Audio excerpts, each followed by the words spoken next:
जय गुरु जी, शुक्राना गुरु जी, अनंतम अनंतम शुक्राना मेरे मालिक। सभी संगत जी को जय गुरु जी। संगत जी, बहुत से संगत जी के मैसेज आते हैं मुझे पर्सनली भी कि हमें कुछ बीमारी है, हमारे पेट में परेशानी है। पेट से परेशानी से रिलेटेड तो मेरे पास लगभग 10 से 12 संगत जी के मैसेज आए हैं। तो संगत जी, मैंने जैसे हमेशा बोला है कि मैं कोई रिचुअल्स नहीं करती। मैं गुरु जी की एक संगत हूँ, एक सेवक हूँ जो बस ये सेवा कर रही है। तो देखिए, आपका जो सवाल है मुझसे, शायद आपने सवाल किया तो इसी से रिलेटेड आंटी जी ने मुझे सत्संग भेजा।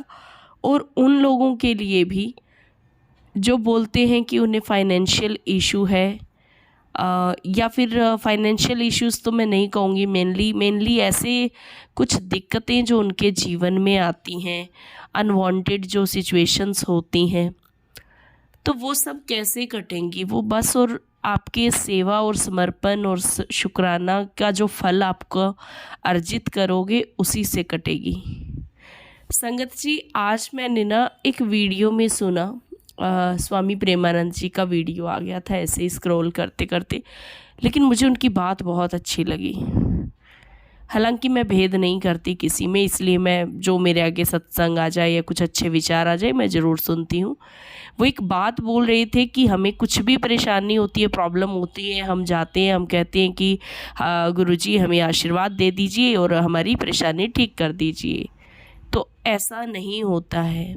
वो परेशानी क्यों ठीक होती है, उन्होंने बताया कि जब हम वहाँ जाते हैं, हमारा एक भाव जुड़ गया, हमने एक अच्छा कर्म कर लिया, हमने शुक्राना कहा, हमने अच्छा कर्म कर लिया, हमने जय गुरुजी कहा, हमने एक अच्छा कर्म कर लिया, और उसी अच्छे कर्म का फल हमें मिल जाता है और हमारी प्रॉब्लम धीरे धीरे ठीक होने लगती है। अगर कोई छोटी मोटी प्रॉब्लम हो तो हाथों हाथ हो जाती है। तो क्या लगता है वो सब क्यों होता है? हमारे अपने किए हुए कर्मों का फल हमें देते हैं गुरुजी, ऐसा गुरुजी भी कहते हैं। तो संगत जी, शुक्राना करते रहें, सत्संग शेयर करते रहें और दूसरी संगत को भी सत्संग सुनाते रहें। और ये सत्संग सबसे पहले ज़रूर सुनिएगा कि देखिए आंटी जी के अंकल पे कितनी बड़ी मुसीबत आई थी और कैसे गुरुजी ने टाल दी, क्योंकि आंटी जी सच में बहुत ज़्यादा जो है ना गुरुजी में लीन रहती हैं, बहुत ज़्यादा।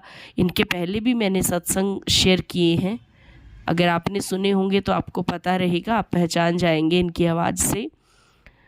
इनके कर्मों का फल देखिए गुरुजी ने कैसे दिया, वरना जो प्रॉब्लम अंकल जी पे आई थी ना, वो परेशानी ऐसी थी जिसमें कुछ भी हो सकता था।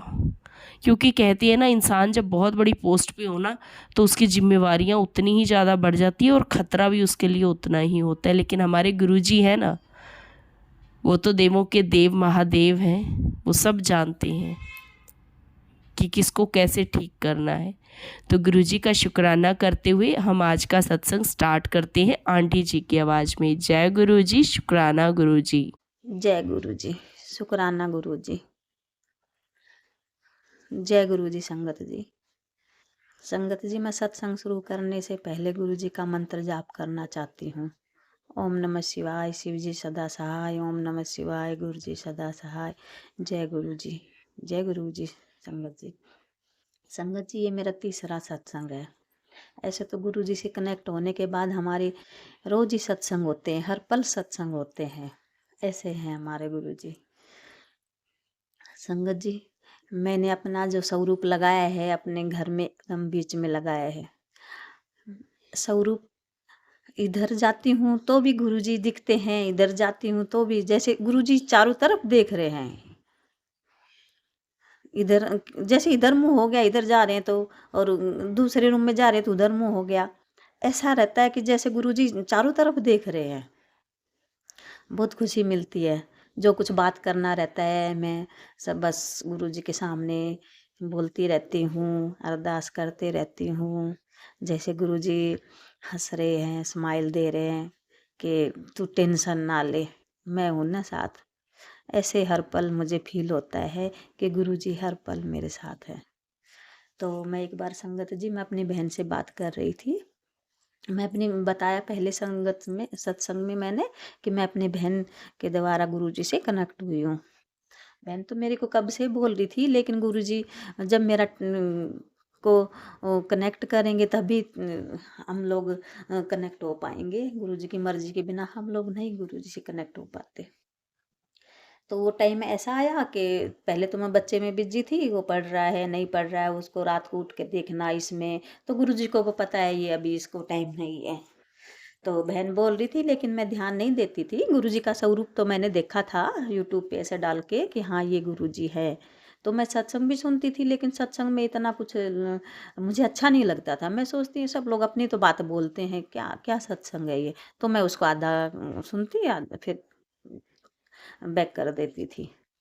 तो बहन मेरी बोलती थी, उसकी छोटी सी 3 साल की 4 साल की पोती है, तो वो हमेशा उसके पेट में दर्द रहता था। वो छोटी सी बच्ची भी गुरुजी को बहुत मानती है। वो हमेशा बोलती है मम्मा मुझे गुरुजी का जल प्रसाद दे दो सब ठीक हो जाएगा, मम्मा मुझे गुरुजी का जल प्रसाद दे दो सब ठीक हो जाएगा। और वो ठीक भी हो गई, अभी उसको कोई कंप्लेंट नहीं है, वो अभी एकदम ठीक है। तो उसको कुछ भी होता है तो वो गुरुजी का जल प्रसाद दे दो ऐसे ही बोलती है। तो बहन में बात कर रही थी, तो अचानक से बेडरूम में मैं बैठ के बातें कर रही थी, तो इतनी जोर से हलवा की खुशबू आई। मैं कहा इधर हलवा की खुशबू कहाँ से आई। तो मैं बहन बोली मेरे को तो बहुत जोर से हलवा की खुशबू आ रही है, कौन बनाएगा। मैंने आके किचन में भी देखा, किचन में तो कुछ ऐसा था ही नहीं मेरे, क्योंकि मैं ही खुद साफ करके गई खाना बीना बना के सब। और फिर दोपहर को आराम करने के लिए बेडरूम में गई, लेकिन कुछ नहीं। लेकिन इतना जोर से हलवे की खुशबू, तो बहन से मैं बोली शायद गुरुजी कड़ा प्रसाद बनवा रहे होंगे। तो मैंने संगत जी तुरंत आई और हलवा बनाया गुरुजी के लिए, कड़ा प्रसाद बनाया और भोग लगाया।